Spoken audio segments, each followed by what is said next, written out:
بنی آدم اعضای یکدیگرند که در آفرینش ز یک گوهرند. چو عضوی به درد آورد روزگار، دگر عضوها را نماند قرار. تو کز محنت دیگران بیغمی، نشاید که نامت نهند آدمی.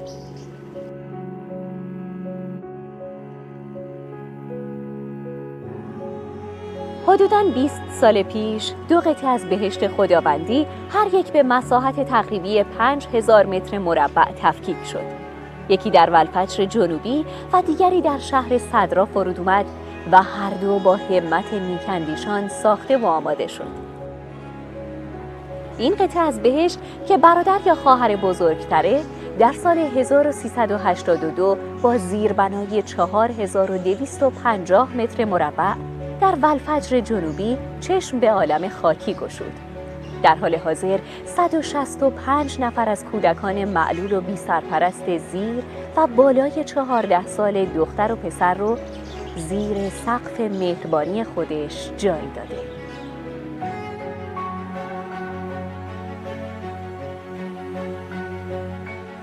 بهشت که باشی شماره 1 و 2 نداره. شعبه 1 و شعبه 2 با هم فرقی ندارن، هر دو مثل همن. تنها فرقش اینه که خواهر یا برادر دومی نوپا و تازه رسیده است و نیاز به حمایت بیشتری برای ترویج مهربانی داره.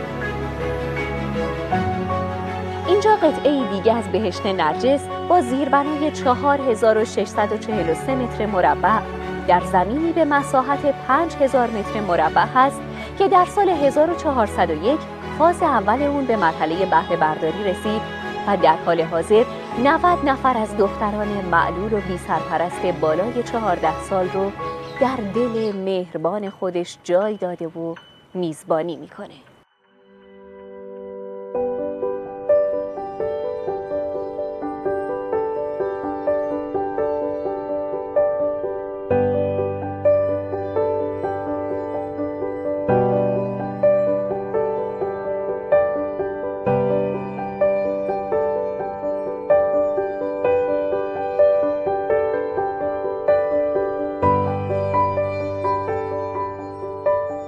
تهیه خورد و خوراک روزانه 250 کودک معلول و بی سرپرست که هر کدوم عادات و رژیم غذایی متفاوتی دارن کار سختیه. خوشبختانه مؤسسه خیریه نرجس برای اطمینان خاطر نیک‌اندیشان از اینکه اقلام اهداییشون به خوبی حفظ و نگهداری میشه و حتی گرمی هدر نمیره، اقدام به تأسیس 3 واحد انبار وسیع و 5 واحد سردخانه مجهز منفی 20 درجه و مثبت 0 درجه کرده.